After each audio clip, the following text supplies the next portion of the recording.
Hello and welcome to the Trading Post podcast, where we unlock the secrets of business-to-business trade, dive into powerful networking strategies, and share my exciting journey of using a podcast to market my business instead of relying on SEO.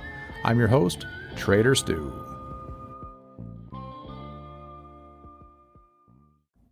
Well, all right. Happy Memorial Day, everybody, or post-Memorial Day. I took the day off yesterday and did not do my recording, so here I am on Tuesday, like a bad boy, and not doing it proper, but you know what? Oh well. We went camping this weekend. It got cold, man, down to 40 degrees at night, and froze our tails off. My toddler was fine, however, he slept like pretty well. We sacrificed our heat for him, and yeah, man, I didn't know this, but the tents these days, they all are like mesh on top, so you don't get that condensation wet feeling when you wake up in the morning that's dripping up from the ceiling like they used to have, back in the day. I haven't tent camped like that in a while. And I got this new tent, and sure enough, even with the rain fly, it doesn't matter. The heat just left right out the top. We had 2 space heaters running.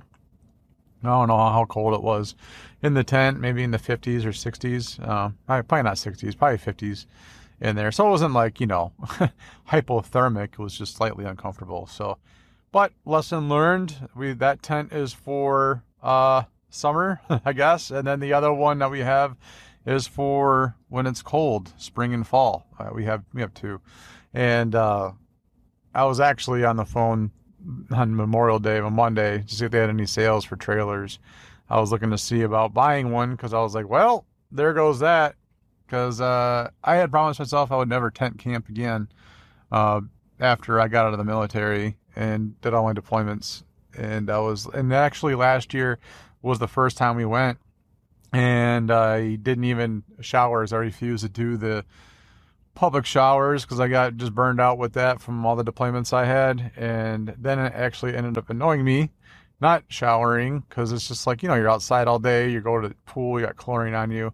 So, we did 1 or 2 trips, and I was just like, okay, nope, that didn't work. I don't like going to bed feeling like that. So here we are again, camping. I showered. I got to tell you what, we went outdoor adventures, and that was probably one of the best showers I ever had, man. The pressure was awesome, and they did a job in there, and the bathrooms are clean and whatever. So still wear the shower shoes, of course, though. But yeah, no, it wasn't that bad. So other than the coolness and the fact that it takes a couple hours to set up with a toddler, it's kind of a lot. But that's why we're looking at getting just a little trailer, basically a mobile bathroom with a bed in it. And I don't even need the kitchen because I like cooking outside anyways. But the one we're looking at is that little Coleman. It's like 10 grand, brand new, the 13B, and it's got the queen bed, bunk beds, a little bathroom, because the wife hates the spiders, but she said she didn't even see any spiders this weekend. So, well, it was cold out yet too, though, of course. So, and then, it's got a little 1-burner induction, no propane. It runs off a 30 amp power, so I can get those little inverter generators. I'm sure it'll power it. And then, or of course you plug in, everything's 30 amp at the campground.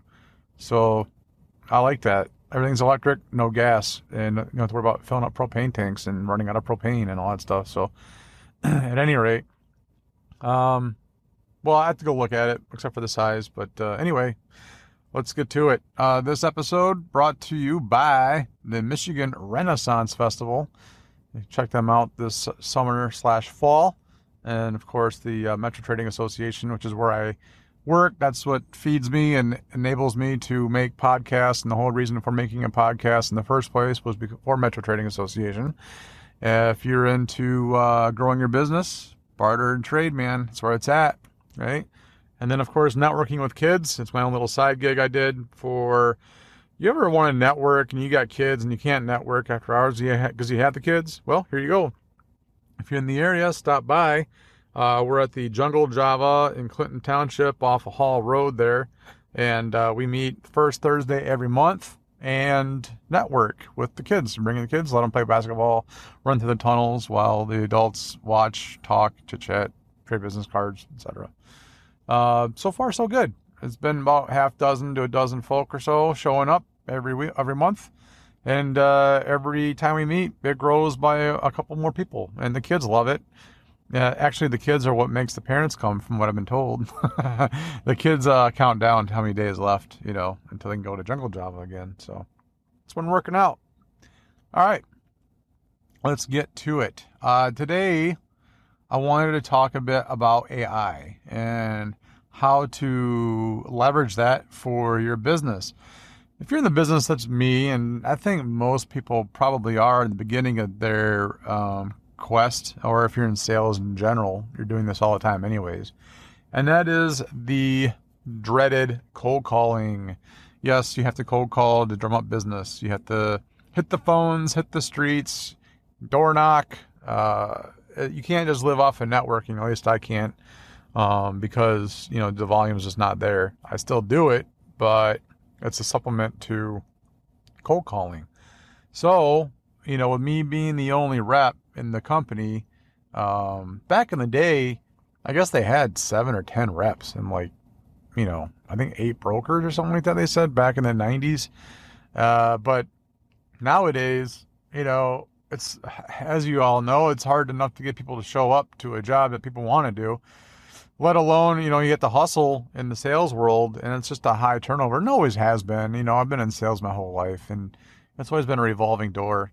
So with me being well versed in trade, being in it for 10 years, I'd like to try and expand myself and multiply myself by 7 is my ideal goal. And I want to hit all the counties in eastern Michigan here, southeast Michigan.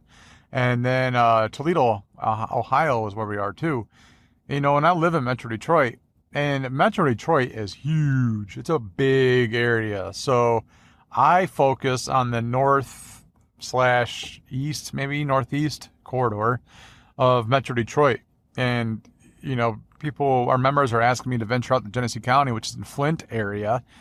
And that's where I used to live. Actually, that's how I got started in this job. The owner, Mike, asked, it was a chamber event, and we struck up conversation and said, hey, I can take off the Genesee County chunk for you and run that and get that all spun up. And so that's what I did. But now, Genesee County is like an hour and 10 minutes, hour and 15 minutes away from me.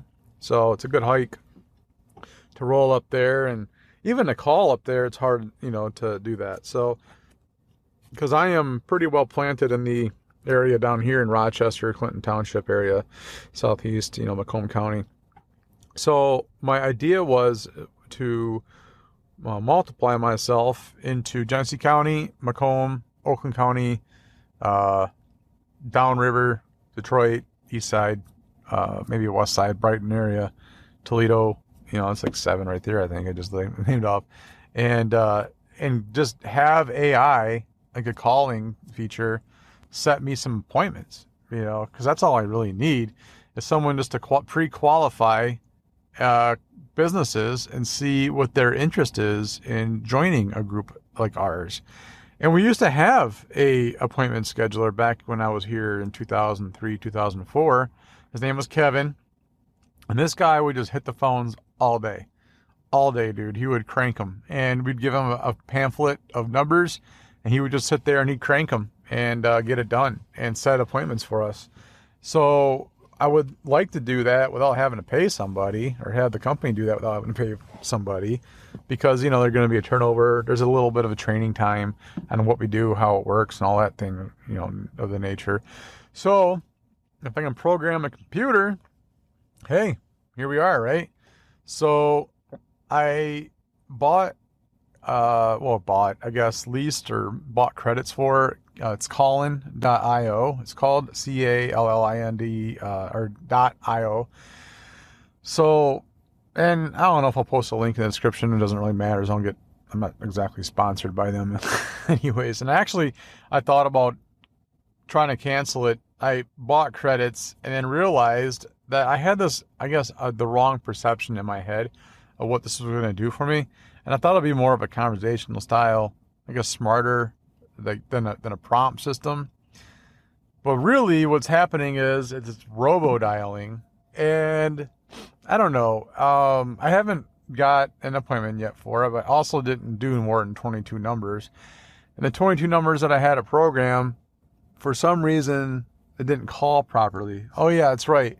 I didn't have a 1 in the field for the area code, or the extension, I guess, 1. That's what the help feature said. So make sure you do that. If you buy it, make sure you have 1 214 244 0000. So I just had the 248 area code only, and it didn't like that. So I am tweaking it a bit. There is a knowledge base that you can use with this thing to where I can upload all of my sales literature, the flyers, the brochures, whatever, right? So, and then it draws from that. It reads it, and then it draws from that. It's really cool, actually. The problem is that when you do that kind of a feature, it's very generic, and it seems like not intuitive. So there's another feature on there where you can program it and tell it what you want it to do. So, and the example is like, you are a AI, robot. Your job is to pre-qualify prospects and get a call back with the senior agent and, set up a time and date. It's really cool because I set it all up last week and I tested it, and you connect it to another feature called Make. I think it's called Make or Make It. And when you do that, you tie your Google Calendar in there, and then when you set an appointment, it sets it for you automatically in that appointment over the phone. So it'll say, hey, whatever, prompt, are you the owner, blah, blah. And you can even make it say names. You can say, hey, are you Tom from whatever. And yep. And then, okay, well, we have a senior agent. He's pretty busy, but he's scheduling appointments. Would it be okay if he called you back about, a trade? And they'll say either yes or no. So let's just say they say yes. And they say, okay, great. What time and day works for you? And I'll say, how about Wednesday at 3? And then it says, okay, all set. You're scheduled. Someone will call you Wednesday at 3. And then it hangs up. Dude. And it does it. And I got a thing in my Google Calendar, appointment Wednesday at 3. It gives you the phone number to call and the name.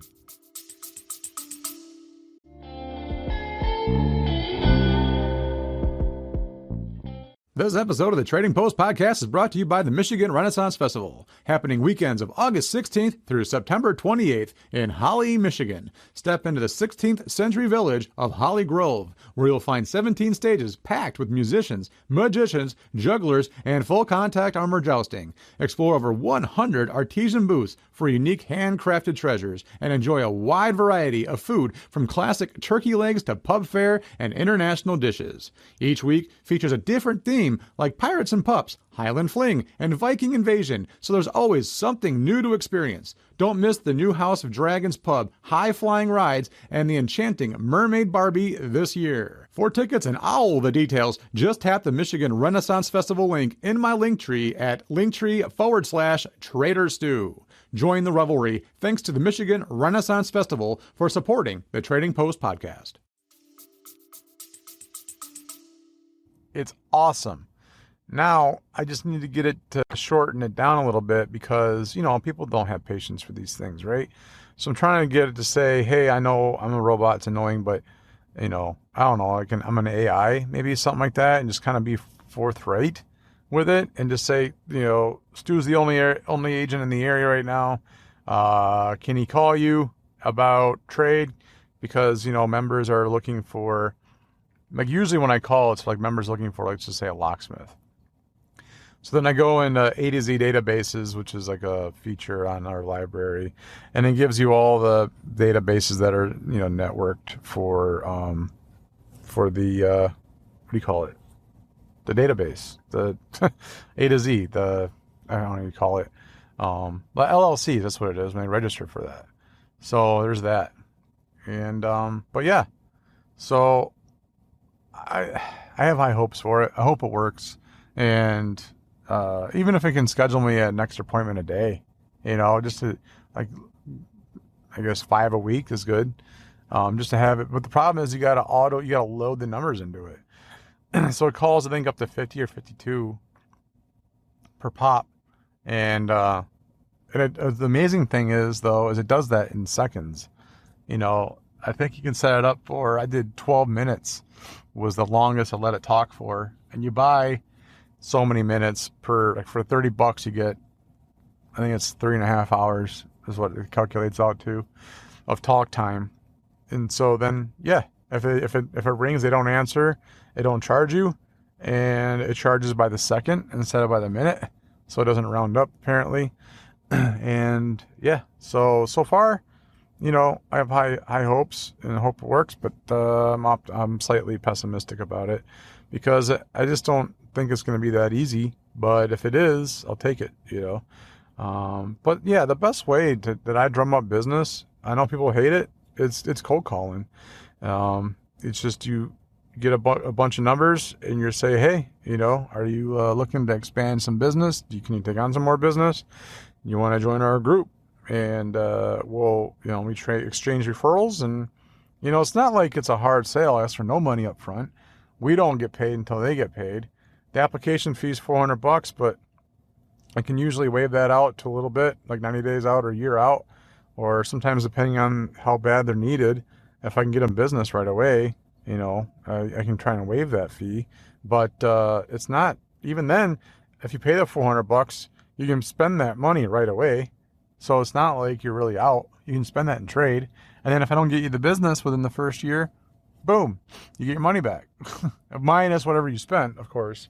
But it's kind of like a win-win situation. So, yeah. So, and then the other one was, Air. I think it's called Open Air or Air Open or something like that. And that is another AI feature I was looking at getting. And if you guys have any ideas or thoughts on this AI thing, let me know, because I'm in the market, and I had thought about paying people on Fiverr to make my cold calls for me. I did have a Fiverr rep give me a call list, which ended up being stupid. I could have just done that, whatever he did, for free. I think it was only $5 or $10 though, so it's not like I was out a whole bunch of money. But some guy in Pakistan, and he I guess went through LinkedIn and then found the names and numbers and the business owner's name, and then just gave them to me, an Excel file. So that wasn't so bad. But like I said, I can do that anyways. It saved me time, and effort. Honestly, though, I don't think I got any new members off of that call list. So, and like I said, it was $5, not a big deal.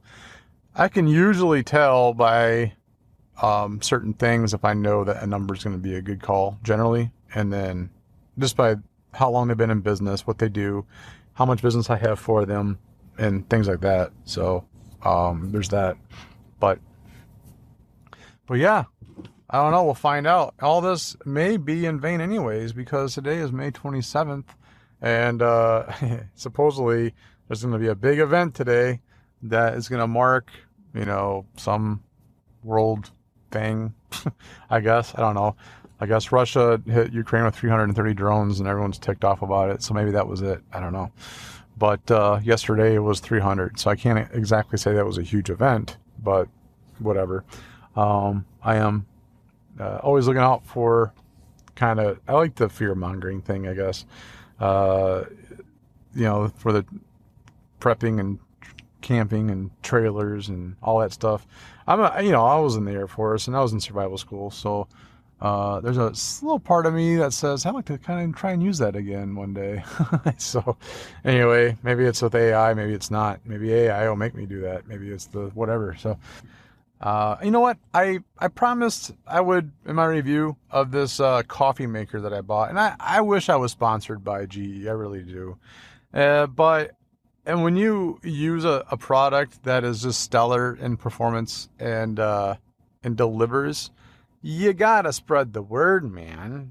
So I'm gonna go ahead and talk about this GE profile thing real quick and just kind of give them a little bit of credit where credit is due, because they nailed it with this thing. So I had a really cool under cabinet mounted where it's suspended in air, Black & Decker, from the 80s or 90s, whatever it was. I bought it on eBay. It was a new used or new old, I guess they call it, brand new in the box, but from some warehouse, probably a New Delhi, I don't know. And it started leaking on me. I mean, and the thing was old. It's probably 30 years old as it was sitting in a box. But you can't buy them like that no more. You can't buy under cabinet mounted coffee makers to give you your counter space back, right?